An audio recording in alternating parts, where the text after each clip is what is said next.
Hi, and a big welcome to week 5 of Triathlon 101, the swim course for nervous triathletes. So, week 5, we've got session plans 13, 14 and 15. I'll read you the headings for each session plan. Session 13, effective rotation, pacing, getting faster. That's what we want to do in triathlon, slowly but surely get faster. Session 14, 1,000 metre split swim and form and drills. Now that's 1,000 metres. We're picking up the distance, we're picking up the pacing this week. And then in session 15 we're going on to negative splitting and open water practices. Yes, we're starting to get specific towards triathlon. Okay, so let's explain one different thing this week, then we'll get down to explaining each of the individual session plans. Okay, so for a triathlete, sighting is hugely important, and there's two things about it that are hugely important. You want to raise your head enough to see ahead of you so that you can actually sight something, but you want to raise it just enough to do that and not any more, because the more you raise your head, the more the back end falls away, and as soon as the back end of you falls away, you're suddenly not streamlined and you're swimming slower. You don't want to slow down when you sight. Now the way to do that is to actually pull yourself forward and raise your head above the water, just the minimum it has to. So if I'm sighting, I will tend to do it about every 4 strokes, and I will raise my head literally, if I can, just so that my nose is out the water, and then I'll breathe to the side and then forward. So it's raise, breathe, forward. You always breathe to the side when you're sighting, and there's various reasons for that. First reason, if you raise your head just to your nose level, you can't breathe to the front.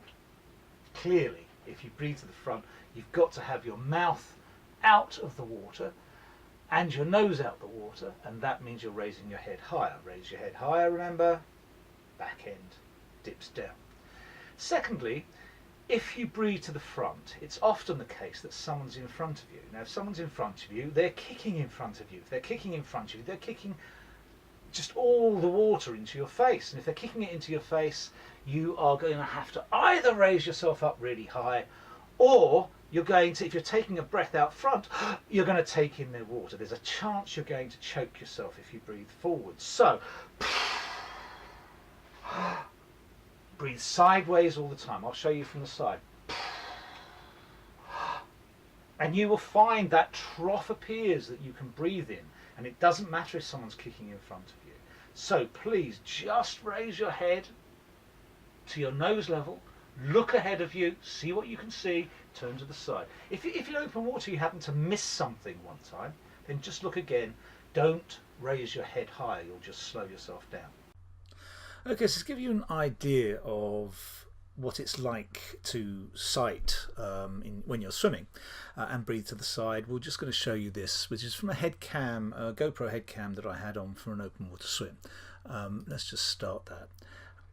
And you'll see that it's sighting and breathing to the side. So that's the sight, breathing to the side, sighting, breathe to the side, and then again. So that goes through.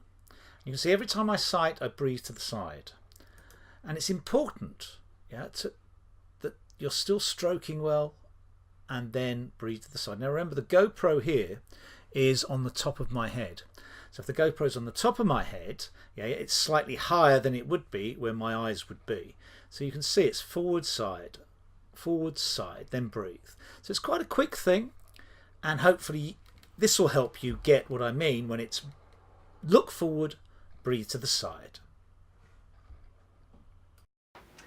So let's get down to the session plans themselves. Session 13 is effective rotation, pacing and getting faster. And the rotation comes from kicking on your side, changing every breath. Remember, please, rotate. Rotate, keep that head dead still when you're rotating, and make sure you can feel the water round about your wrist, not further up your arm. We then go on to the extended shark fin, and again, palm pointing to the bottom of the pool, up, don't breathe, and that releases the forward hand to be able to drive forward.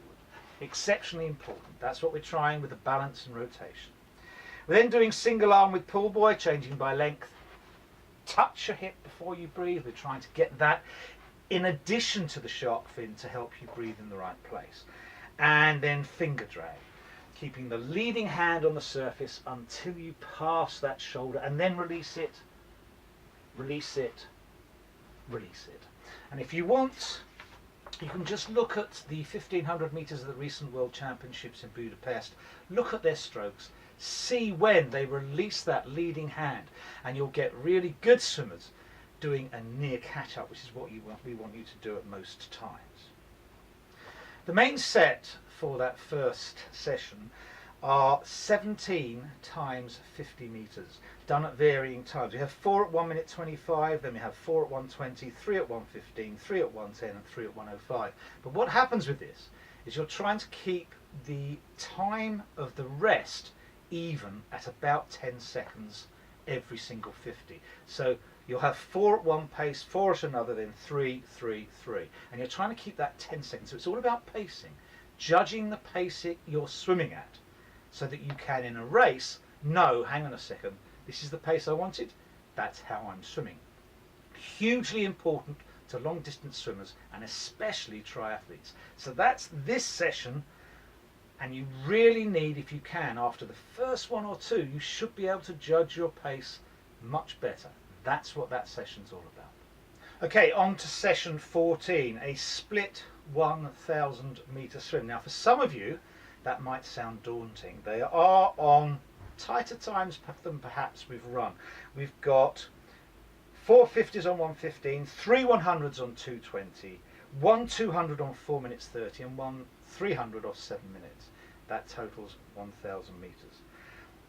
And then we have, after that, 8 25s on 45 seconds, where you're going half a length absolute max, half a length easy. Once again, the maximum efforts you do can get you into that habit of, oh, I'm out of breath, now I can get back into breath. So it's all good practice for triathletes when you're doing these good efforts followed by an easy swim. That gets you down, your heart rate down whilst you're still swimming. What you don't want to do as a triathlete is go out of breath, out of your comfort zone, and then have to stop to get back into your swimming mode.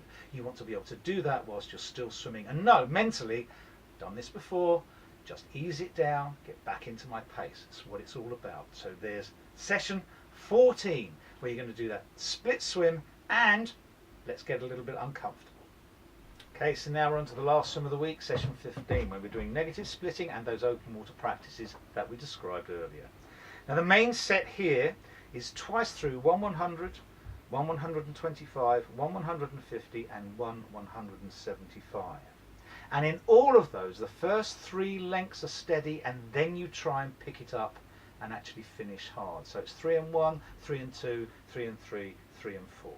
And it's all done twice. And the idea here, clearly, is to bring back a race. When you're going towards the finish, you actually want to sometimes finish that fairly hard to get past people who are around you.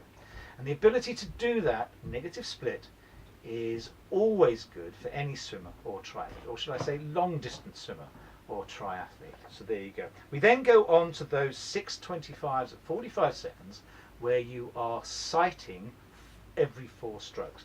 My suggestion to you is try it one way and